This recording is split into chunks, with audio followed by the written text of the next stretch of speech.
សួស្តី fan BL គ្នាយើងទាំងអស់ស្វាគមន៍មកកាន់ Channel Why Love BL ខ្មែរ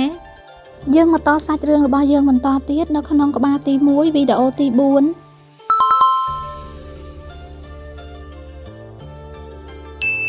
ហើយបន្តមកទៀតឈូវ៉ាន់នីងក៏ត្រូវដល់ថ្ងៃដែលត្រូវទៅទទួលទោសដោយការទៅជួយការងារនៅផ្ទះបាយទាំងអ្នកគ្រប់គ្រងនៅរោងអាហារនិងចុងភៅអ្នកជំនួយការតូចតាចអីហ្នឹងគ្រាន់តែឮថា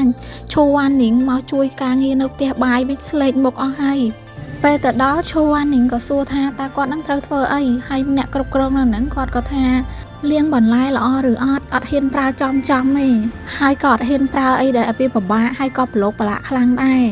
ឈូវ៉ាន់នីងក៏យកបន្លែទៅលាងហើយបន្លែដែលឈូវ៉ាន់នីងយកទៅលាងហ្នឹងគឺត្រូវត្រៀមឆាសម្រាប់ម្ហូបថ្ងៃត្រង់ហ្នឹងប៉ុន្តែឈូវ៉ាន់នីងលាងយូរខ្លាំងពេករហូតដល់ម៉ោងជិតម៉ោងបាយហើយនៅតែលាងអត់ទាន់ហើយអញ្ចឹងចុងភៅគាត់ក៏បដូរមុខម្ហូបទៅដល់ពេលបន្លែលាងហើយបែរជាប្រាប់ឈូវ៉ាន់នីងថាមិនត្រូវប្រើការដល់ពេលហើយឈូវ៉ាន់នីងក៏និយាយថាបើមិនត្រូវធ្វើម្ហូបទេមិនក៏ប្រើឲ្យគាត់យកទៅលាងអ្នកគ្រប់គ្រងភ័យពេកជូតញើសផងអីផងក៏ប្រាប់ថាបន្លែហ្នឹងគឺគាត់ទុកសម្រាប់ឲ្យឈូវ៉ាន់នីងនឹងធ្វើម្ហូបមួយមុខដោយផ្ទាល់ដៃហើយមុខម្ហូបហ្នឹងគឺត្រូវស្ងោរតៅហ៊ូជាមួយបន្លែហ្នឹងឯងឈូវ៉ាន់នីងគាត់ក៏ធ្វើម្ហូបមួយមុខហ្នឹងប៉ុន្តែគាត់ធ្វើខ្លោចទាំងអស់គ្នាតៅហ៊ូអីហ្នឹងវាខ្លោចចឹងណានៅក្នុងរោងហូបបាយជាធម្មតាតែងតែញ៉ៃចេកចាឆ្វេងឆ្វាចអីចឹងទៅប៉ុន្តែគ្រាន់តែដឹងថាថ្ងៃហ្នឹងមានវត្តមានរបស់លោកគ្រូឈូវ៉ាន់នីង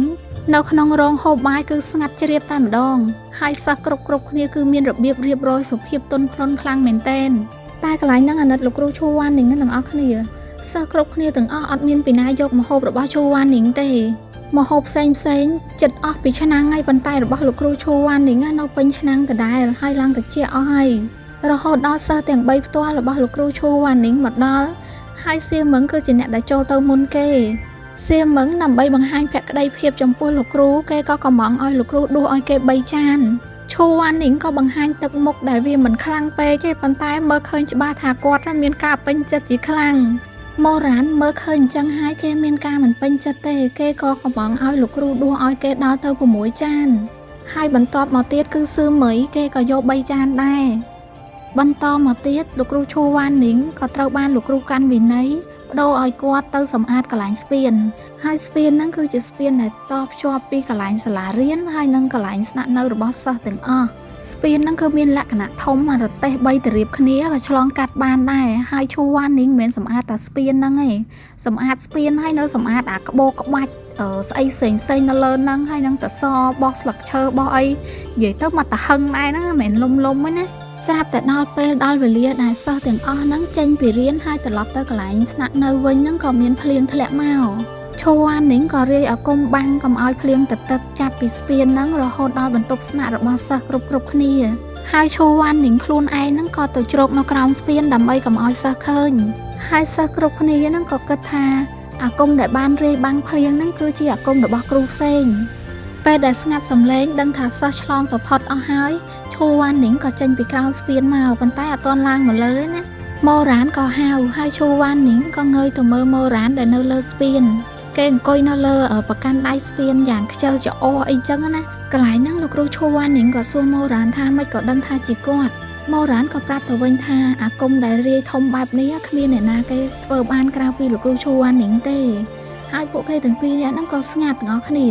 ម្នាក់ឈរនៅក្រោមស្ពានចឹងទៅម្នាក់ទៀតនៅលើស្ពានហើយស្ងាត់ទាំងពីរនាក់មកស្ទុះណាហើយកន្លែងហ្នឹងទឹកមុខម៉ូរ៉ានក៏លក្ខណៈថាអញញឹមរៀងប្រំប្រៃចឹងទៅ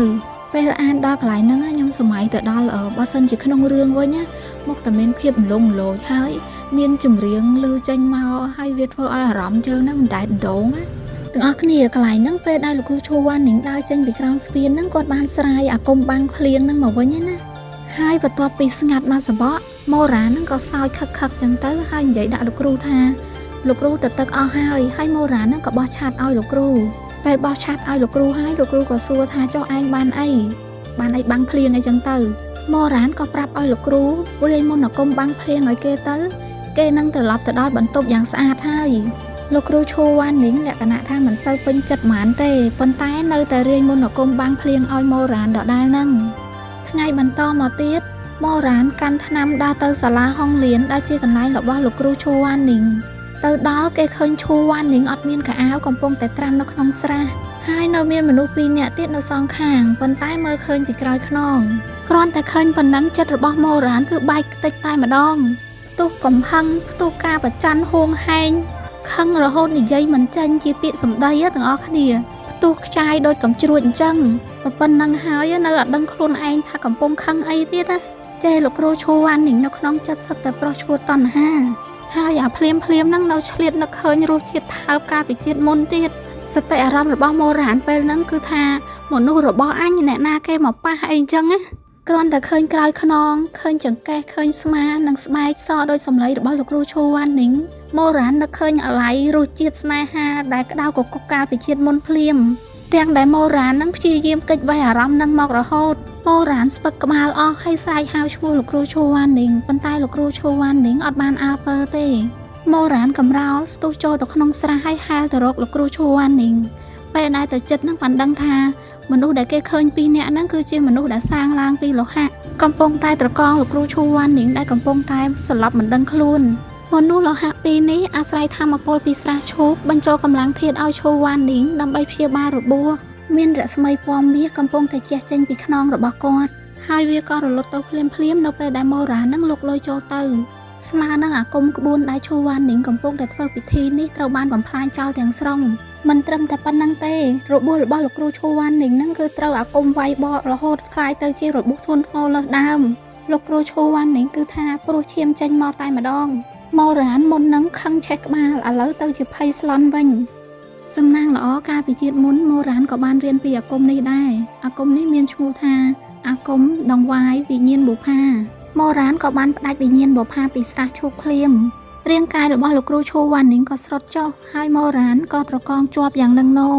មូរ៉ានយកលោកគ្រូឈួរវ៉ាន់នីងទៅដាក់លើគ្រែក្នុងបន្ទប់ហើយហៅជាច្រើនដងប៉ុន្តែគាត់មិនកម្រើកសូម្បីតែរំភ្នែកខ្លួនរបស់លោកគ្រូឈួរវ៉ាន់នីងទាំងស្លេកទាំងត្រជាក់ស្រាប់ដោយតកកហើយបបោមាត់វិញឡើងខៀវអស់ហើយមូរ៉ានឡើងភ័យហើយនឹកឃើញដល់ទស្សនវិជ្ជានឹងកាលពីជាតិមុនណាកាលពីជាតិមុនមានមនុស្សពីរនាក់ដែលស្លាប់នៅលើទ្រូងមូរ៉ានគឺលោកគ្រូឈួរវ៉ាន់នីងហើយនិងស៊ឺមីម្នាក់ទៀតជាមនុស្សដែលមូរ៉ានស្រឡាញ់នឹករលឹកទាំងយប់ទាំងថ្ងៃ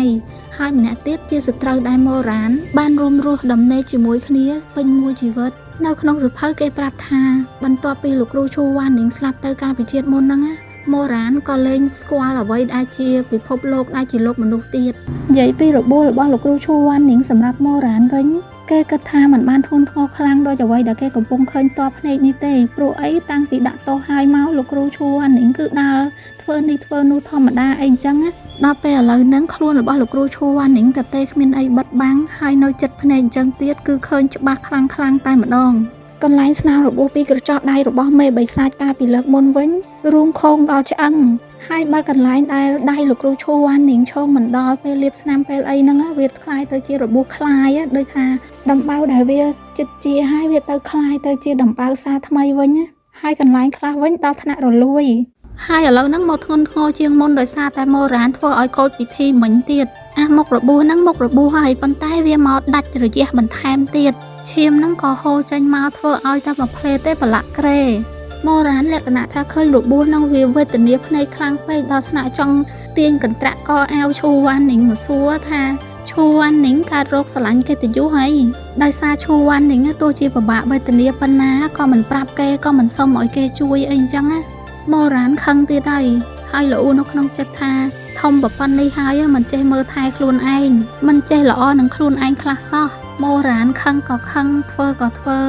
អារបៀបថាក្នុងចិត្តនឹងខឹងគេហើយតគោះបោះបោករមុងរមាំងហើយប៉ុន្តែទង្វើខាងក្រៅដែលមើលថែទាំគេហ្នឹងគឺមើលថែទាំដោយយកចិត្តទុកដាក់មានតែក្តៅជូតឈាមមានកំបិតយកមកជាអាស្បែកលបួសដែលវាអាលួយអីចឹងណាឈួរវ៉ាន់នីងកំពុងស្លាប់អត់ដឹងខ្លួនទេប៉ុន្តែទទួលដឹងអាពេលឈឺចាប់ពេលអីចឹងដឹងដល់ថ្នាក់ពេលមូរ៉ានយកកបិតទៅជាស្បែកជាសាច់ខ្នងរបស់គាត់ដែលអាលួយហ្នឹងគាត់របៀបគាត់ធ្ងររបៀបឈឺមូរ៉ានជាកំហឹងស្រែកតាក់ហ្មងព្រោះអីលោកគ្រូឈួរវ៉ាន់នីងក៏គាត់អត់លឺដែរមូរ៉ានស្រែកតាក់ថាធ្ងរអីបើនៅតែធ្ងរទៀតយកកបិតកញ្ឆក់ទ្រូងឲ្យស្លាប់តែម្ដងទៅនឹងបានចប់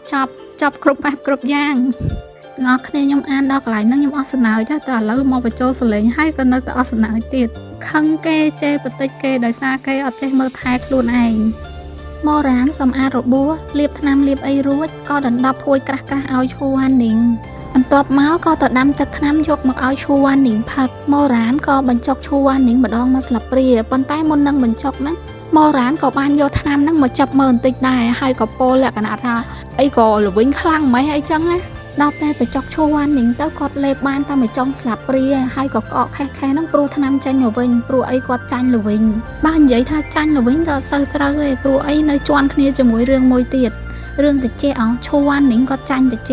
អញ្ចឹងគាត់ខ្លាចល្វីងគាត់អត់ចូលចិត្តទេលក្ខណៈថារសជាតិល្វីងហ្នឹងគឺគាត់ខ្លាចតែម្ដងហើយម៉ូរ៉ានក៏ព្យាយាមបញ្ចុកណាម្ដងមកចាប់ចឹងទៅហើយត្រូវជូតកែមមាត់ឲ្យរាល់លើកទៀតព្រោះអីពេលបញ្ចុកប្រឡាក់ចឹងណាម៉ូរ៉ានមិនសូវពិបាកក្នុងការធ្វើរឿងមួយនេះទេព្រោះអីការពិជាតិមុនគេក៏ធ្លាប់បញ្ចុកថ្នាំឈូវ៉ានីងដែរបញ្ចុកថ្នាំរួចរាល់ហើយម៉ូរ៉ានក៏ដាក់ឲ្យឈូវ៉ានីងដេកនិងឃ្លុំភួយឲ្យនិងរអ៊ូដាក់ឈូវ៉ានីងដែលកំពុងស្ដុកស្ដឹងមិនដឹងខ្លួនថាកំឲ្យគេនឹងធាក់ភួយចេញអីចេញយប់ឡើងខ្លាចវាកើតជាគ្រុនក្តៅល្អូរួចហើយក៏និយាយវិញថាឈឺក៏ឈឺទៅគ្រុនក្តៅក៏គ្រុនក្តៅទៅមិនពាក់ព័ន្ធនឹងគេទេបានឈឺកាន់តែធ្ងន់ស្លាប់តែម្ដងទៅក៏កាន់តែល្អរួចហើយម៉ូរ៉ានក៏ដើរចេញបំរុងត្រឡប់ទៅកន្លែងរបស់ខ្លួនឯងប៉ុន្តែទៅមិនទាន់ផុតពីវិមានរបស់ឈូវ៉ានីងស្រួលបួលផងក៏បកត្រឡប់មកវិញលើកទី1ចូលមកបន្លត់ទៀនឲ្យហើយចេញទៅវិញលើកទី2នៅតែមិនអស់ចិត្តប៉ុន្តែមុននឹងចូលមកលើកទី2ហ្នឹងនៅរបៀបថាវាស្ទើរនៅដើរកលឹងកន្លែងរបស់លោកគ្រូឈូវ៉ានីងហ្នឹងលើថានៅកលឹងផ្ទះគាត់ហ្នឹងមកជុំសិនហើយបានចូលទៅម្ដងទៀតចូលទៅហើយឈរមើលលោកគ្រូគេមួយសន្ទុះគាត់ទៅបិទប្អួចឲ្យហើយដើរចេញទៅវិញទៀតគាត់ថាលើកនេះទៅមែនតើហើយបើត្រឡប់មកវិញទៀតហៅខ្លួនឯងឆ្កែហ្មងភាសាសាមញ្ញយើងនិយាយថាអញទៅអញឈប់មកហើយបើមកវិញទៀតឆ្កែដើរចេញមិនទាន់ទាំងផុតទ្វារស្រួលបួលផងឮសំឡេងភួយធ្លាក់ព្រោះអីឈូវ៉ានីងត្រឡប់ពេលដេកលក់ទៅធាក់ភួយពេលហ្នឹងម៉ូរ៉ានឈប់ងក់ឯណាប៉ុន្តែរបៀបថាដើម្បីការពារពាក្យសម្ដីខ្លួនឯងកុំឲ្យខ្លួនឯងខ្លាចជាឆ្កែអញ្ចឹងទោះបីជាយ៉ាងណាក៏ដោយសារនេះគេមិនត្រឡប់មកវិញដាច់ខាតម៉ូរ៉ានបដិញ្ញាមិនបកត្រឡប់មកទ្វារនេះទៀតឡើយ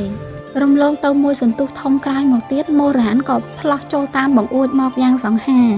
ម៉ូរ៉ានរើសភួយដណ្ដប់ឲ្យឈូវ៉ានីងឈរមើលឈូវ៉ានីងដេករួញខ្លួននៅគៀនជញ្ជាំង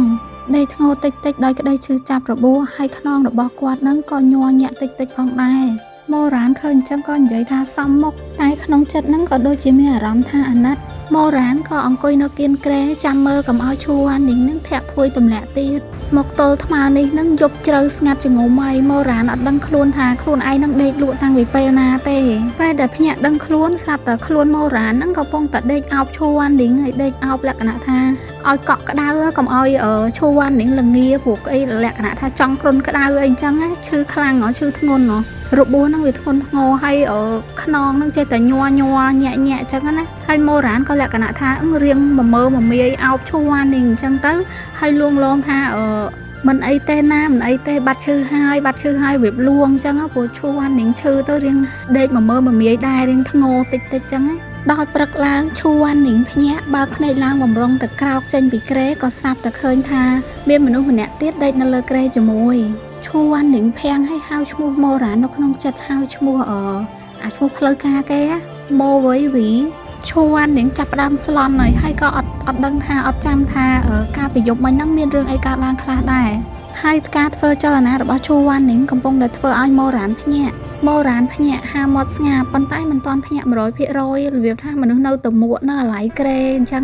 ស្ងាបន្តិចពុតខ្លួនរៀងខ្ជិលច្អូសបន្តិចរបៀបថាភ្ញាក់ហើយប៉ុន្តែនៅអត់ទាន់ចង់ភ្ញាក់នៅងុយដេកនៅឡើយគេក្រឡេកមើលលោកគ្រូឈូវ៉ានីងបន្តិចហើយនិយាយរបៀបល្ងៅនៅមិនសូវច្បាស់គេប្រាប់ឲ្យឈូវ៉ានីងហ្នឹងទៅ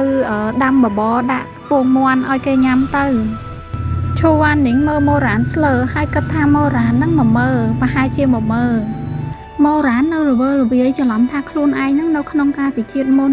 គេឃើញឈូវ៉ានីងមិនកំរើកមិនប្រញាប់ក្រោកទៅដាំបបរឲ្យក៏ញញឹមបន្តិចហើយទាញមុខឈូវ៉ានីងមកថើបបបរមាត់តាមទម្លាប់របស់គេអញ្ចឹងណាម៉ូរ៉ានថើបមាត់លោកគ្រូឈូវ៉ានីងមួយហើយទាញខ្លួនលោកគ្រូដែលកំពុងរឹងកំព្រឹសនោះមកអោបនិងយកចង្កាញីសក់ក្បាលរបស់លោកគ្រូឈូវ៉ានីងហើយល្ងៅទៀតថា